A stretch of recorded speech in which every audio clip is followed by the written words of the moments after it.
সবাই একই সমস্যার মধ্যে আছে, যে স্ক্রিন এডিকশন। যে স্ক্রিন এডিকশন এই কথাটা কেন বলা হচ্ছে, কারণ মানে এডিকশন মানে তো সেটা সিগারেট, গাঁজা বা অন্য কোনো সাবস্টেন্স অ্যাবিউজ হতে পারে, সেক্ষেত্রে আমরা জানি এডিকশন। তো স্ক্রিন এডিকশন আসলে এটা জিনিসটা কি? ধন্যবাদ আপনাকে। অ্যাডিকশন কথাটাকে আমরা যদি একটু ব্যবচ্ছেদ করি, জি, তাহলে অ্যাডিকশন মানে কি? আসক্তি। আসক্তি। আসক্তি কেন?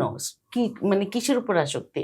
আমরা এতদিন পর্যন্ত, এতদিন না মানে আজকে থেকে ৪-৫ বছর, মানে করোনার আগ পর্যন্ত আমরা জেনে আসছি অ্যাডিকশন মানেই হচ্ছে যে কোনো সাবস্টেন্সের উপরে অ্যাডিকশন। হুম। সেটা ইয়াবা হুম। বা এই ধরনের যে কোনো একটা কিছু হ্যাঁ, হতে হ্যাঁ, পারে।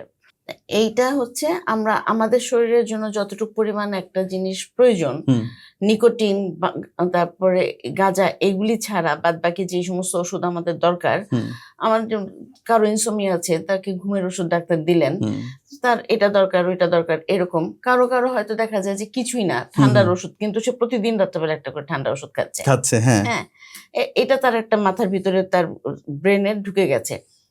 এইটা যার কোনো দরকার নাই, যতদিন পর্যন্ত 7 দিন 8 দিন 10 দিন আপনার দরকার, ডাক্তার আপনাকে দিয়েছে, আপনি খেয়েছেন, আপনার শেষ, সময় শেষ, শেষ। হুম। কিন্তু সময়ের পরবর্তীতে আপনার মাইন্ডসেটে সেট আপ হয়ে মানে গেছে প্রয়োজনের বাইরে। প্রয়োজনের বাইরে, যে এইটা না খেলে আমার হবে না, হুম, বা এটা খেলে আমার আরাম লাগছে। হুম।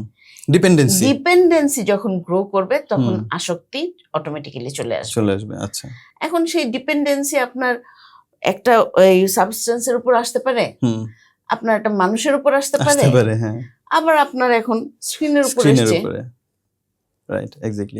এই ডিপেন্ডেন্সিটাই যে আমার একে ছাড়া হবে না। হুম, যখন বলবে যে তুমি মোবাইল নিবা না, হুম, বাচ্চা জানবে যে আমার মোবাইল ছাড়া হবে না। হুম, যখন আমার মোবাইল ছাড়া হবে না, হুম, এটাকে ছাড়া আমি থাকতে পারবো না, তখন হচ্ছে এটাকে আমরা আসক্তি বলে বিবেচনা করব। হুম। আর তার মানে এই অ্যাডিকশন মানেই হচ্ছে মানে যেটা আপনার প্রয়োজন নাই, হুম, প্রয়োজনের বাইরে অতিরিক্ত রকমের সময় আপনি মানসিকভাবে এবং শারীরিকভাবে হুম, আপনি ওইটার সাথে সময় দিচ্ছেন, সেটাই হচ্ছে আসক্তি। আসক্তি।